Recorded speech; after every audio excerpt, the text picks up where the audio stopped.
This is a recording of the unveiling of a memorial plaque at the Botany factory of Davis Gelatine by the Deputy Premier of New South Wales, the Honourable R.J. Heffron, on the 7th of September 1953. Mr. A.H. Barco opens the proceedings.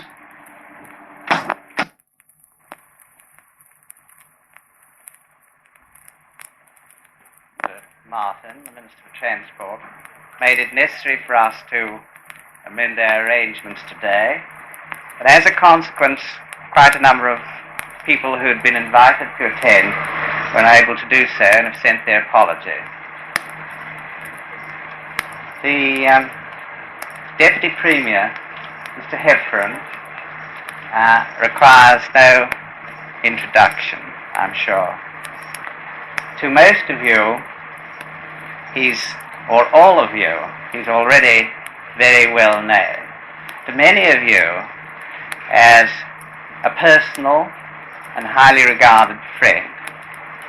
To many others, by his reputation and repute and the high regard in which I'm sure you all universally hold him. And to the members of this company, Mr. Heffron has always been a very good friend. He's been interested in the activities of this organisation and this factory in particular over many years. So without further ado, I will introduce Mr. Heffron. Just before doing so, I would like to read to you a cable which came from Nelson Dales in Warwick just a few minutes ago. Its arrival is very opportune, in which they say, Davis Gelatine, Spring Street, Botany, with all best wishes for a most successful unveiling ceremony, signed Nelsons of Warwick. I think that's very nice indeed to get that message. Ladies and gentlemen, Mr. Heffron.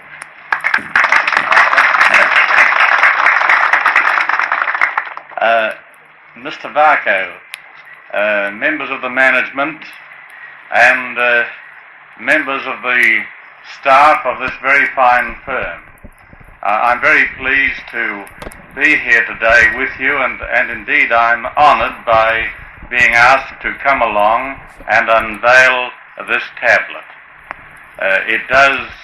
The spirit behind the tablet and the spirit behind all that goes with it behind this function today does represent to, I think, all of us that hands across the sea can be a very real thing at times. In fact, if there were more of that, there'd be less fear of international wars.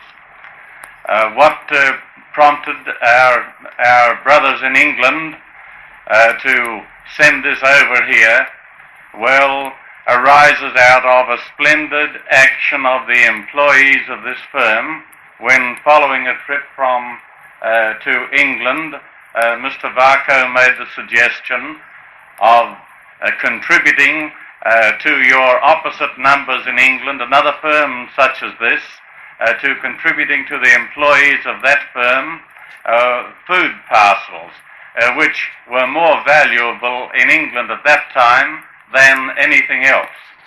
And it's great to know that your managerial head could come back here, make a suggestion of this kind to you, and I know people can become very enthusiastic when somebody returns and they tell you a story of just how tough the going is for people somewhere else, and in a spirit of great sympathy and enthusiasm, you can set out to do something about it. But generally the enthusiasm is short-lived, and after one or two contributions, the movement comes to an untimely end.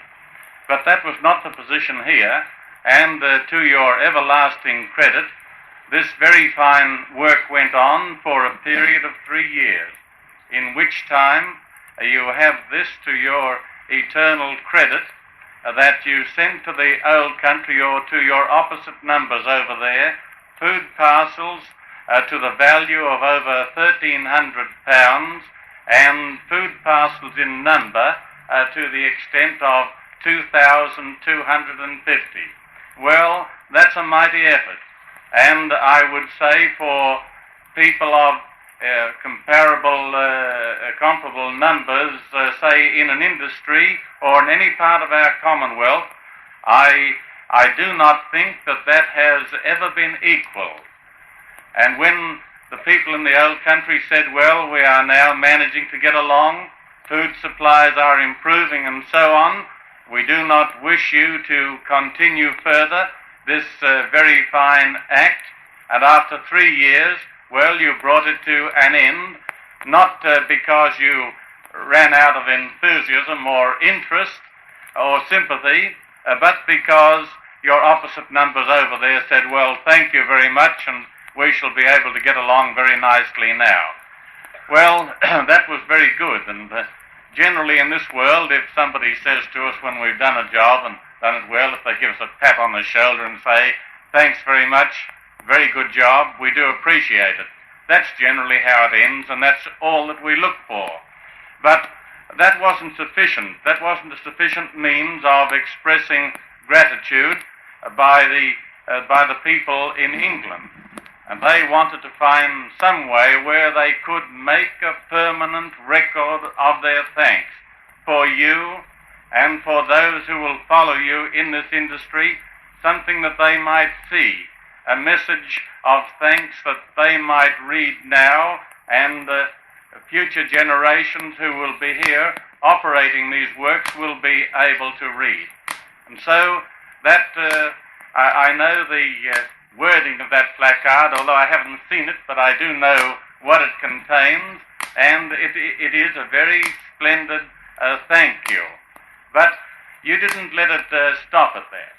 Here, as is customary with this firm, the job had to be done properly. The memorial had to be made something really worthwhile, not only something that those who pass might read it, but associated with the memorial itself, these very fine gardens, the very fine set out, the planning of this, something that, well, you just won't find an equal of anywhere, I think. I don't know of anything better that I see. I stroll through the gardens every day after I have my lunch at the house on my way back to work, and I generally have a look at some of the fine stonework there, but I never see anything that this would suffer by comparison with. And so, to you, Mr. Cameron, for your design, for your gardening, for the splendid display of colour that we have around here, my very hearty congratulations to you, and my congratulations to your firm for making such a worthwhile contribution to what is going to be an outstanding memorial. Now, to the stonemason, to Mr. Ackland, who did this work, I was surprised to know that, of course, in the employ of the firm, that there was a stonemason capable of doing such splendid work and who was permanently in the employ of the firm. Of course, I know that he doesn't do beautification jobs like this all the time, but there it is, a trade that these days, unfortunately, is fast going away from us.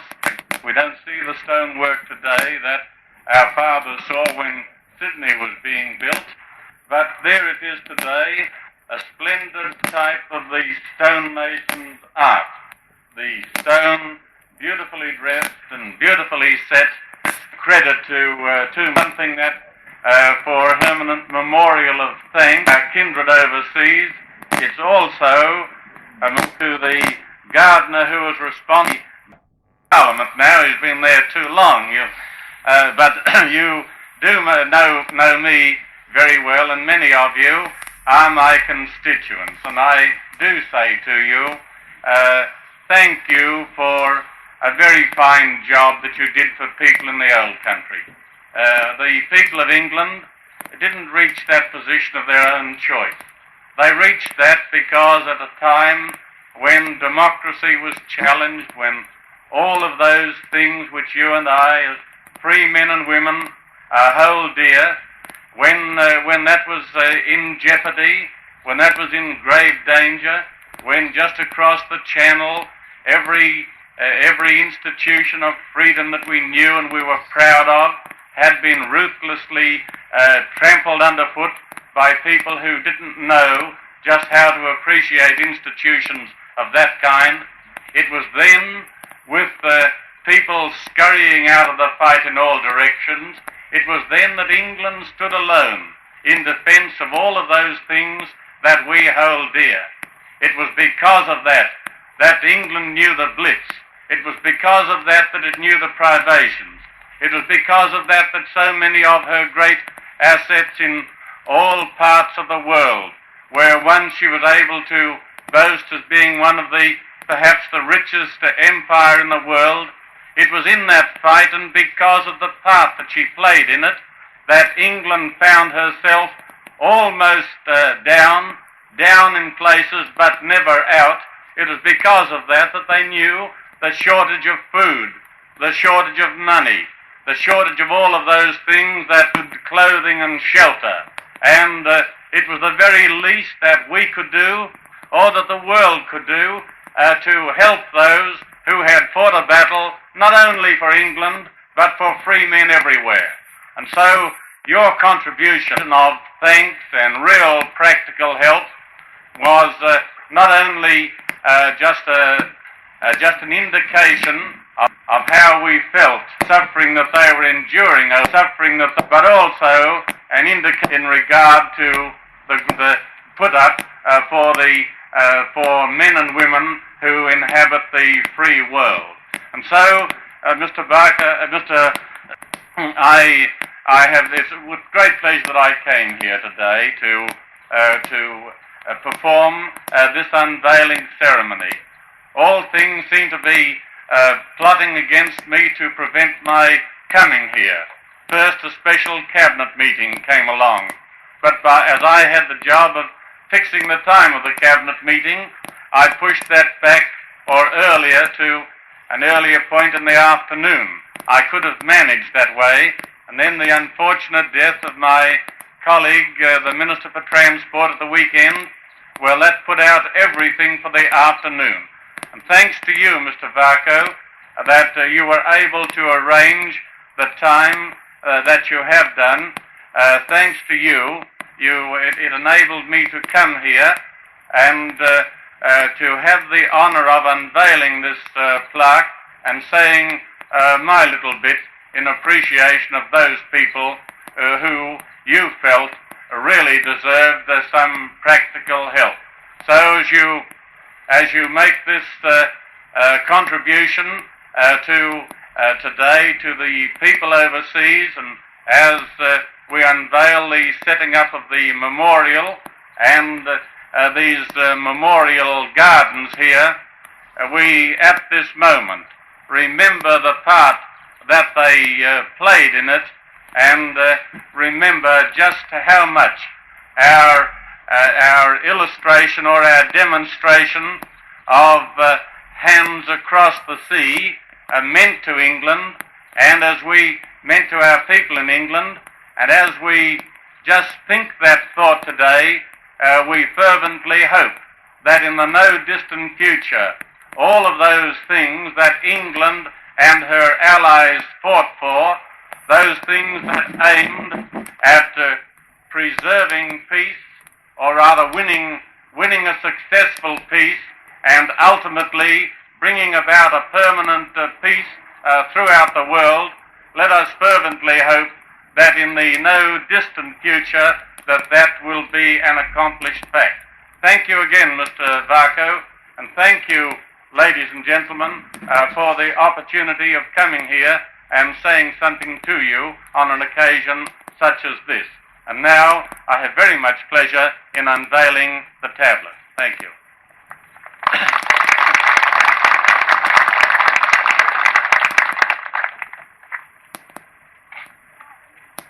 Now, friends, I don't know whether you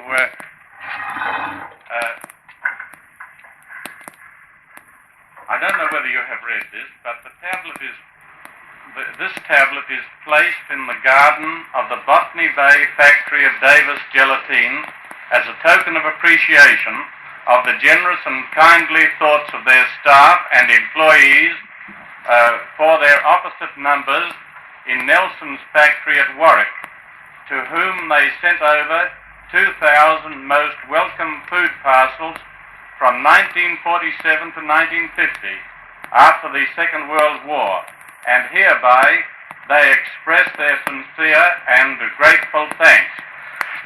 That, friends, is the wording on the tablet.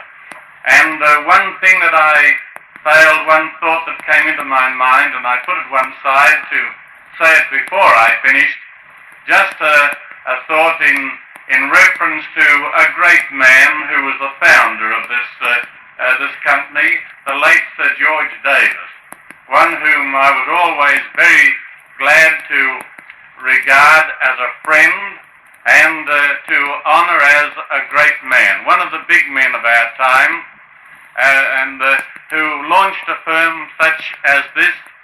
And I do recall the days in my early boyhood in Auckland in New Zealand, where the glue works at Onehunga, the part of the parent organisation of this great body, was then struggling along.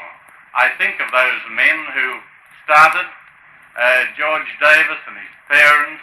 I think of their battle starting off behind scratch, not on scratch, but behind scratch, and ultimately building up a great organisation such as this, an organisation where they may claim commercially to have gone very far. And I think I am not exaggerating, and I think it would meet with general approbation here if I say an organisation where, whilst the firm goes on with its business, it also and always has had a very keen regard for the men and women who do the work in the industry. And so as I unveil this tablet today, I just, in one fleeting reference, salute the memory of a great man in our industrial life, the late Sir George Davis. Thank you very much.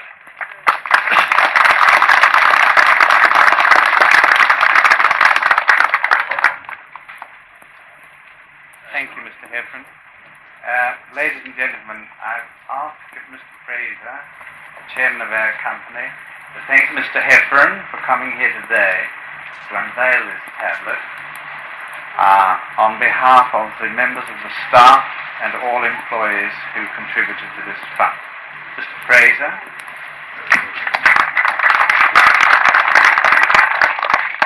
Ladies and gentlemen, Mr. Heffron, Mr. Barco, it's with very great pleasure that I have given the opportunity of thanking Mr. Heffron for coming along today. You all know the difficulties that he's had in connection with the loss of his colleague and also the various Middle East Premier coming home. The talk that Mr. Heffron has given you just now is really, I think, one of his outstanding efforts. He's gone through the whole of the background in connection with the inception of the idea, in the first instance from Mr. Barco, and the wonderful response that you all gave in connection with this effort of sending parcels home to Britain. And it's more than delightful to think that your opposite numbers in Warwick, England, responded by giving you a tablet, which after all is a lasting memento of the effort that you made during the very, very sad times that England was going through. It's placed in wonderful surroundings, and I'm sure that, as Mr. Heffron pointed out, Mr. Cameron and his assistants and Mr. Eklund and his assistants. No doubt they both had assistants. I don't think they could have done the job quite by themselves. But I think that when you look at the surroundings here, you must feel that this tablet is placed in a wonderful position. It's placed where you can all see it, where after all, at your lunch hour or when you're wandering home at night, the feeling of satisfaction it gives you to feel that the effort that you made during the dark years of the war, there is a tablet here in the works that really responds to the feeling that was innermost in your hearts when you sent those parcels over. In thanking Mr. Heffernan for his coming today, we know what a difficult job it's been. We know that during these past few months, the extraordinarily difficult position he's had to fill. We feel that Botany is well represented.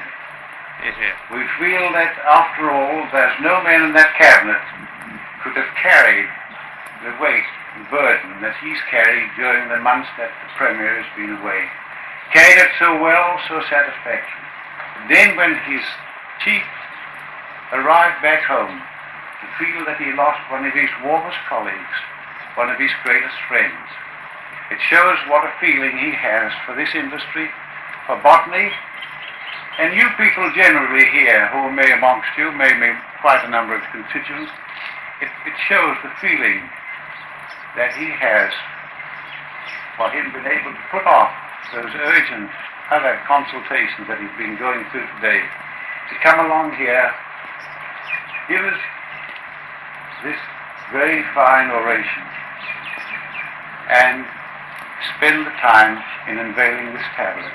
I think that you should bear in mind that Mr. Heffernan, in doing this today, has done more than a duty. It's been actually a labor of love, and I feel that really we should thank him most sincerely. And I would like you to, in thanking him, to carry those thanks with acclamation. Thank you, gentlemen, Mr. Heffernan. And I would like to say that we should give him 3 real good hearty cheers for the effort that he's made in coming here today and unveiling this tablet for you all. Thank you. Thank you. Hooray! Hooray! Hooray! Hooray! Thank you, Mr. Fraser, and thank you, ladies and gentlemen.